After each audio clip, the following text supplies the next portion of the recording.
Welcome to All for One Stories. The story you will be listening to is The Eerie by Kelsey McIntyre.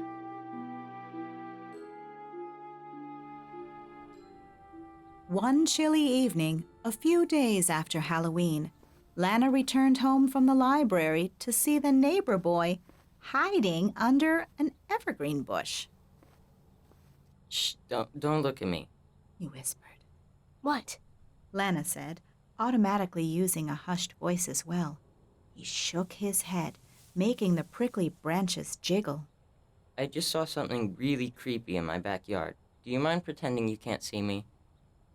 Lana quickly looked up at the sky and then down at the stack of books in her arms.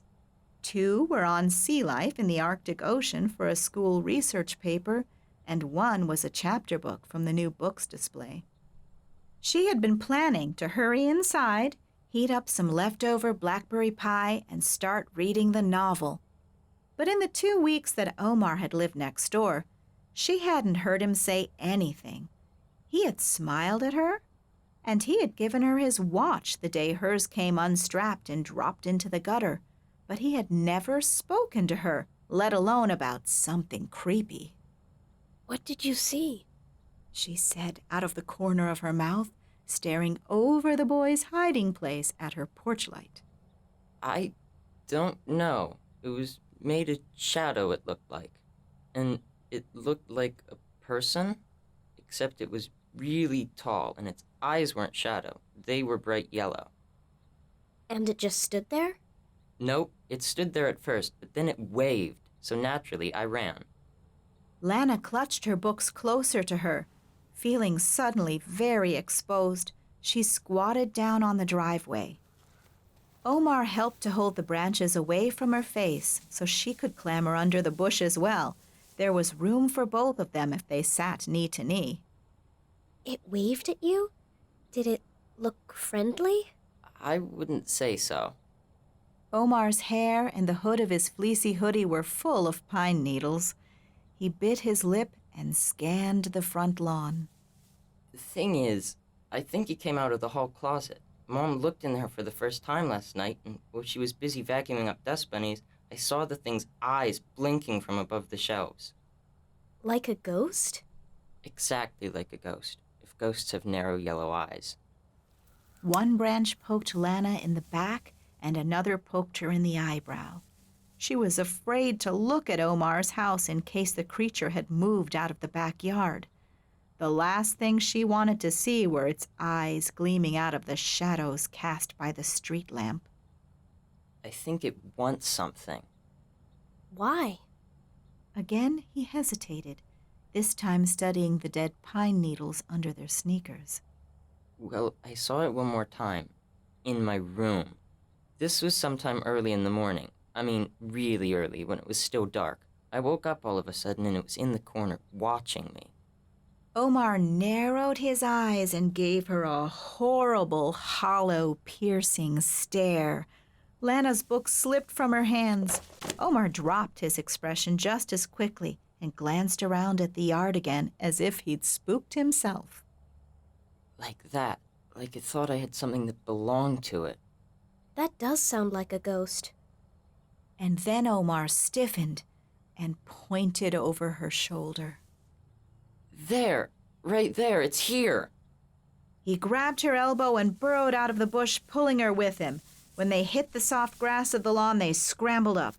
Lana was halfway to the house when she realized Omar had gone back. Hey, what? Books! It almost got your books. It can have my books if that's what it wants. Lana tugged him up the front steps. They slammed the door behind them and locked it. Sorry. Omar handed her the stack of library books. You would have gotten a huge fine, though. If that thing had taken these and then disappeared back into the closet for all eternity. Well, thanks then. Lana peered out the half-circle pane of glass in Omar's front door, ready to close her eyes tight if she saw anything shadowy or yellow. The yard seemed empty. Then 3 short knocks sounded, low on the door near Lana's ankles. Omar's needle-filled hair didn't quite stand on end, but it came close. That's right. It does the knocking. What do you mean? Before it left the closet, I heard knocking. Mom had gone to vacuum something else in another room, and the thing knocked on the inside of the closet door, and then it came out. And then last night, too. It was all dark in my room, but I woke up because the thing was knocking on the bedroom door. And then it sat in the corner and watched me, and wanted something. What does it want? If we give it what it wants, I bet it'll go away. Omar glanced around his entryway for inspiration. We could give it an umbrella, or some boots, or a wall clock maybe. Maybe it won't know what to do with a wall clock, so it'll have to study it for years. 3 more knocks. Then the front door clicked open, and something tall and shadowy leaked in. At first, its eyes seemed to drift around within it like bees in a jar. But in moments, they aligned themselves and blinked at Lana in a narrow, piercing yellow way. It stood in the corner of the entryway and stared at her for all the world as if it wanted something, as if it was hungry. Lana went cold. And then she thought of something. Wait a minute. What day did it appear in your closet? Wednesday. As in Halloween? Lana set her books on a side table without looking away from the creature. Right, last Wednesday, the 31st of October, Halloween. What if it was trying to trick or treat? The knocking, the waiting, and waiting and waiting. This thing is patient. He ducked into the adjoining room, Lana guessed the kitchen, and from the sound of it, rummaged around in a cupboard.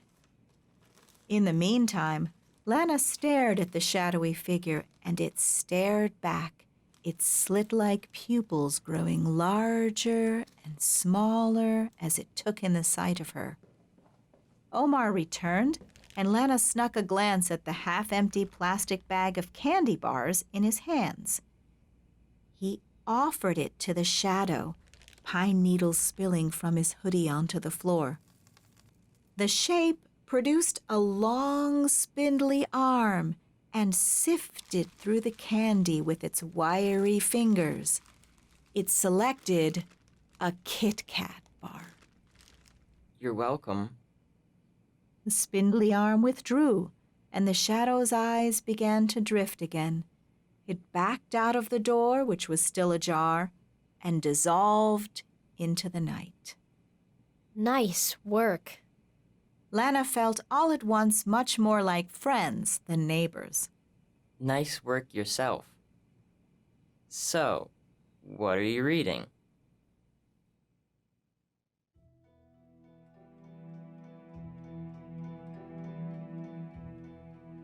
That was The Eerie by Kelsey McIntyre, directed by Gretelyn Darkey. The cast, in order of appearance: Leigh Jerz as the narrator, Robbie Kollar as Omar, Carolyn Jerz as Lana. Our audio technician was Tom Marinchek. Thank you for listening to All for One Stories. First published in Gilbert Magazine, a publication of the American Chesterton Society. Sound effects were created and recorded for WAOB Audio Theater by Jacob Gorsich. Music was composed by John Wojtechko. A production of We Are One Body Audio Theater.